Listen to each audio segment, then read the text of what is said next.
So let's unpack what needs to happen in order for the brain to say this was big enough or scary enough that I'm going to remember it for a very long time. Many years ago, I was introduced to a beautiful and concise framework for this that was created by doctors Ron and Steve Ruden. They refer to this concept of an E.M.L.I. In this video, we're going to unpack what an E.M.L.I is, and then, of course, I'm going to throw a lot of brain science behind it because, well, that's what I do. So an E.M.L.I stands for an event must happen, that's the E. It must have meaning, that's the M. The landscape must be vulnerable enough, and we'll talk about what the landscape is. And the I is a sense of inescapability, and that's critical. If our brain or our body goes, this is inescapable, that is the encoding moment, and we'll talk about why that is. All right, so an event must happen.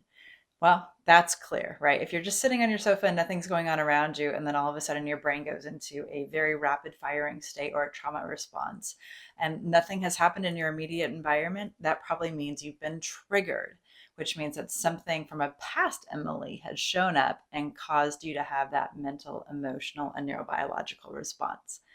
In the moment of a traumatic encoding, though, something actually functionally happens in the environment. Now, that event must have some sort of meaning. I talk a lot about the amygdala and her three core values. Am I safe? Am I lovable? And can I be successful? Meaning is directly linked to those three core values. Our amygdala is in relationship with the ability of our organism to thrive and, when it has to, be in charge of survive. And so, in times where our brain or our body feel like we cannot be safe or we are not safe, when we feel like we are unlovable or our threat to our belongingness is on the table, that is also a threat because, well, as humans, we are physically not the strongest. We need other people to stay alive. And finally, success is like, can I go get the food that I need? Success is very, very real. So if any of those three variables are being challenged in a moment, that is linked directly to the meaning making of the event that has happened. So now we have E and M of the E.M.L.I. Then, if our landscape is vulnerable, landscape refers to the electrochemical environment of our brain in any given moment. And so that's looking at, do we have a lot of stress or do we have a lot of resilience? Do we have a lot of fluidity in our heart rate variability? And we'll talk about that in another video. Heart rate variability is a very, very good thing as a sign of resilience. How is our system responding to and interacting in the world around us? Are we back on one foot, dukes up, or are we in a state of agency? And in an earlier video, we talked a lot about internal versus external locus of control. We have linked that video below. If you haven't watched it, check it out because that is all about landscape and how strong or not strong our brain and our body feel in any given moment. And so we have an event. It's meaningful in our landscape if it's vulnerable enough, or, mind you, if the threat to life is big enough that will override all of the others. And that leads us right into the I of the E.M.L.I. It's inescapable. If our brain or our body goes, well, this could probably kill us, that is the inescapable moment. And in that moment, our brain goes into what is called a hyper gamma wave state. That is a very fast brain processing wave. And if you've ever been there, or if you've ever been really triggered, or here's another one, think about if you love roller coasters or if you hate roller coasters. Either one of those experiences, love or hate roller coaster, that puts your system into a hyper gamma wave state.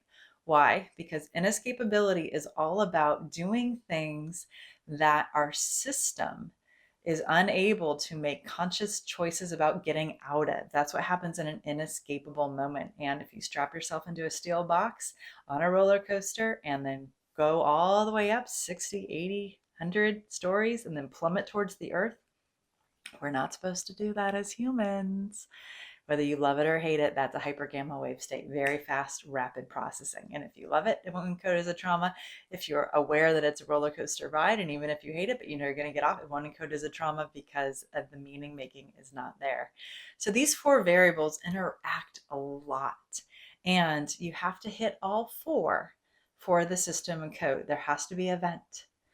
The meaning making must be that this is a threat to my safety, my lovability or belongingness, and or my ability to be successful in life. Now, if you've ever been bullied, those lovability and success ones get hit big time. And then our landscape, and finally, inescapability. In the next psychoeducational video, we will be breaking down the consequences of having some of those variables met, but not all of them, because it can still leave a lingering aftershock, but not result in a traumatic encoding.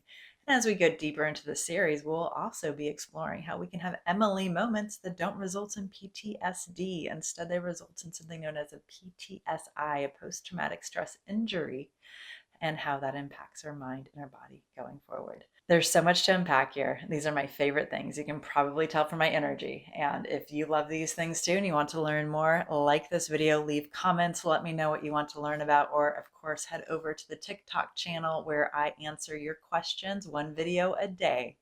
A psychologist and a neuroscientist in your pocket, giving you all the data that's in my brain to the best of my ability.